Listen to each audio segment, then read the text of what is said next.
मैं बोलते रहूँगा, you can note along with it, ठीक है। डायरेक्ट भेजूँगा तो कुछ कटिंग से उसमें समझ में नहीं आएगा, तो मैं जो भी बोलूँगा वो लिखते जाना, ठीक है।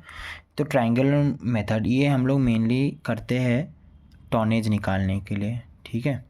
अब टॉनेज में हम लोग को स्पेसिफिक ग्रेविटी चाहिए या फिर बल्क डेंसिटी जो भी, और दूसरी चीज़ होती है वॉल्यूम। अब वॉल्यूम निकालने के लिए दो चीज़ होती है, एक होती है हमारा जो ओर बॉडी है उसका थिकनेस, और दूसरा उसका एरिया ऑफ इन्फ्लुएंस। तो ट्रायंगुलर मेथड एक मेथड है जिसमें हम लोग क्या करते हैं, सपोज एक ट्रैवर्स है जिसमें 3 डिफरेंट बोरहोल्स है, बोरहोल 1, बोरहोल 2, बोरहोल 3। तो इनके बीच को अगर हम लोग तीनों बोरहोल को सपोज एक थ्रेड से या फिर एक रस्सी से जोड़ दे रहे हैं तो एक ट्रायंगल जैसा बनेगा, ये हमारा ओर बॉडी होगा। तो ये हम लोग को एरिया निकालना है, ओके। तो अब हमने क्या किया, इसको कोऑर्डिनेट सिस्टम में डाल दिया और हमें पता चल गया कि इसका कोऑर्डिनेट्स ये है, ठीक है। x1 को हम लोग जनरली ईस्टरिंग बोलते हैं और y1 को नॉर्दरिंग बोलते हैं। रीज़न क्या है, ये देखो, ये क्या है, y एक्सिस है, ये x एक्सिस है। अगर मैं नॉर्थ के ये में देखूँ, ऐसा होता है ना, तो ये वाला नॉर्दरिंग जैसा हो गया ना, और ये ईस्टरिंग वाला ये हो गया, इसीलिए ऐसे बोलते हैं इसको, ठीक है, नॉर्दरिंग ईस्टरिंग। अब क्या है ना, हाँ, तो अब इसमें हम लोग देखेंगे एरिया ऑफ रेक्टेंगल पहले निकालना। तो एरिया ऑफ रेक्टेंगल को अगर हम लोग निकाल ले और A1, A2, A3 का एरिया को निकाल ले और उस इन तीनों के एरिया को इस रेक्टेंगल के एरिया से सब्ट्रैक्ट कर दे तो मुझे और का एरिया मिल जाएगा। वही हम लोग करेंगे। तो सिंपल फॉर्मूला है, एरिया ऑफ रेक्टेंगल थोड़ा सा अलग है तो हम लोग को इसको याद रखना पड़ेगा। सिंपल क्या है, इस पॉइंट को याद रखो, दैट इज़ x3 y3, ठीक है। x3 को मैं माइनस करूँगा x2 से यहाँ, और y3 को माइनस करूँगा y1 से, और फिर जो भी मुझे स्लोप वैल्यू मिलेगा उसको मैं मल्टीप्लाई कर दूंगा, एरिया ऑफ रेक्टेंगल मुझे मिल जाएगा, ठीक है। A1 के लिए क्या करेंगे, अब हमारा A1 इधर है, ठीक है। A1 कौन से स्लोप के साथ मिल रहा है, इस स्लोप के साथ। इस स्लोप को ज्वाइन कौन सा कर रहा है, x1 y1 और x2 y2। सिंपल क्या करना है, हम लोगों को x1 y2 x2 का डिफरेंस लेना है, y1 y2 का डिफरेंस लेना है, दोनों को मल्टीप्लाई करना है और हाफ से मल्टीप्लाई कर देना है, तब हम लोग को मिल जाएगा एरिया A1 का एरिया, ओके। देन A2 के केस में देखो, हम लोगों का ये पॉइंट और ये पॉइंट जुड़ा हुआ है, तो सिंपल x को इसके साथ डिफरेंस करेंगे, इसका इसके साथ डिफरेंस लेंगे, मल्टीप्लाई करेंगे, हाफ से मल्टीप्लाई करेंगे, A2 का एरिया मिल जाएगा। सिमिलरली A3 का भी एरिया सिमिलरली इन दोनों का डिफरेंस लेंगे, कोऑर्डिनेट्स का हाफ से मल्टीप्लाई करेंगे तो मिल जाएगा, ठीक है। इस तरह से हम लोग को मिल गया। फिर हम लोगों को A1 A2 A3 को सम अप कर लेना है, उसको टोटल मतलब एरिया ऑफ रेक्टेंगल से माइनस करेंगे तो एरिया ऑफ ओर बॉडी हमें मिल जाएगा। तो ऐसे हम लोग को एरिया ऑफ इन्फ्लुएंस मिल गया। अब दूसरा काम होता है थिकनेस का, ओके। तो थिकनेस में क्या होता है, थिकनेस का 3 तरीका होता है, ठीक है। Average thickness C1 C2 C3 divided by 3। अगर हमारे पास average thickness of the first layer, suppose हम लोगों के पास एक ओर बॉडी है जिसका डिफरेंट डिफरेंट लेयर्स है, ठीक है। इसका C1 थिकनेस है, इसका C2 है, इसका C3 है। तो मुझे अगर एवरेज एक और का चाहिए तो मैं एवरेज लूँगा तो मुझे एवरेज थिकनेस मिल जाएगा, ठीक है। यही बोला है। ये ऐसे नहीं होगा स्ट्रेटा की तरह, ये मैंने बस समझाने के लिए बोल दिया, डिफरेंट डिफरेंट लेयर्स का।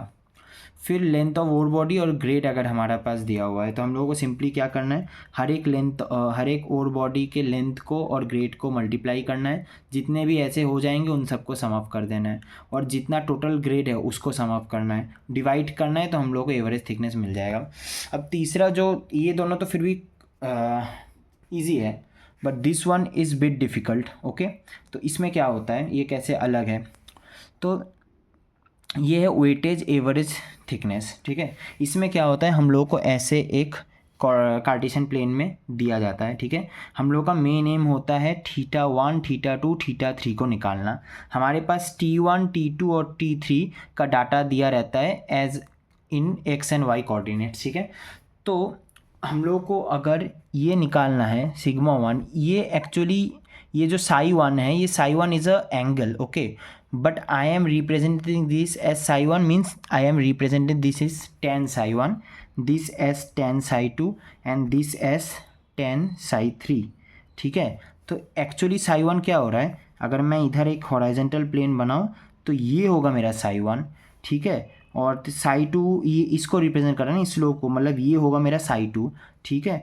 और ये स्लोप रिप्रेजेंट कर रहा है psi 3 को ना, मतलब ये होगा मेरा psi 3 का वैल्यू। ये वाला स्लोप है tan psi 3, ये वाला स्लोप है tan psi 1, not psi 1। This is the difference, okay. So now मुझे पता है सिंपल स्लोप क्या होता है, tan theta equal to y by x.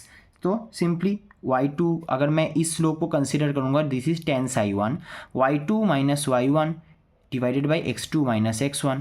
Okay, मैंने वही लिखा है और मुझे तो साई वन चाहिए तो मैं टेन इन्वर्स कर दूंगा, टेन को इधर से इधर भेज दूंगा। Same to same psi two के लिए क्या है, ये वाला है हमारा साई टू के लिए, मतलब टेन साई टू है तो टेन साई टू क्या होगा, एक y3 minus y1 x3 minus x1 divide करूँगा और फिर टेन को अगर मैं इन्वर्स कर लूँगा तो मुझे साई टू का वैल्यू मिल जाएगा। सिमिलरली साई थ्री का वैल्यू इससे मिल जाएगा। तो इसको याद करने की ज़रूरत नहीं, इसको हम लोग ऐसे ही अगर इस डायग्राम को बना लेंगे और हमें पता है छोटी सी चीज़ की tan theta equal to y by x, तो हम लोग इजीली इसको निकाल सकते हैं। ठीक है, इससे हम लोग को psi one psi two psi three मिल जाएगा। बट हमारा main aim theta one theta two theta three निकालना, तो उसको कैसे निकाले, तो सिंपली अगर तुम लोग देखोगे इधर तो ये क्या है, हमारा साई वन ये है, सॉरी थीटा वन ये है, हमें साई वन ऐसे मिल गया है और हमारे पास साई टू का वैल्यू है।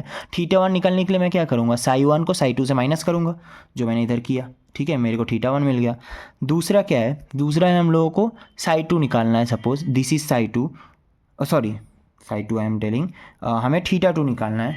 ओके, तो थीटा टू निकालने के लिए हमें क्या करना पड़ेगा, sorry theta three not T है। तो अगर हमारे पास साई टू है और साई थ्री का वैल्यू है तो एक्सटर्नल एंगल के हिसाब से इन दोनों का सम क्या होता है, इसके बराबर होता है। इसीलिए हम लोग Sai two plus psi three करेंगे और हमें थीटा थ्री मिल जाएगा।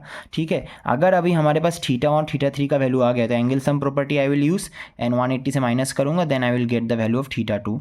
ठीक है, अभी हमारे पास theta one theta two theta three आ चुका है, T1 T2 T3 गिवन रहेगा। तो हम लोगों को सिंपली बस मल्टीप्लाई करना और डिवाइड बाई 180 करना है। ये एक फॉर्मूला है एवरेज वेटेड एवरेज थिकनेस का फॉर्मूला TW। तो मुझे फिर TW मिल जाएगा। तो इन तीन वेज से हम लोग थिकनेस कैलकुलेट कर सकते हैं। तो फिर हमारे पास अगर थिकनेस हुआ, एरिया हुआ और हमारा स्पेसिफिक ग्रेविटी भी गिवन रहेगा, ठीक है, तो फिर इससे मैं क्या निकाल सकता, ये दोनों वॉल्यूम हो गया, वॉल्यूम और डेंसिटी से फिर हमें क्या मिलेगा, हमें मिल जाएगा हमारा टॉनेज इन टन्स और इन केजी वट एवर।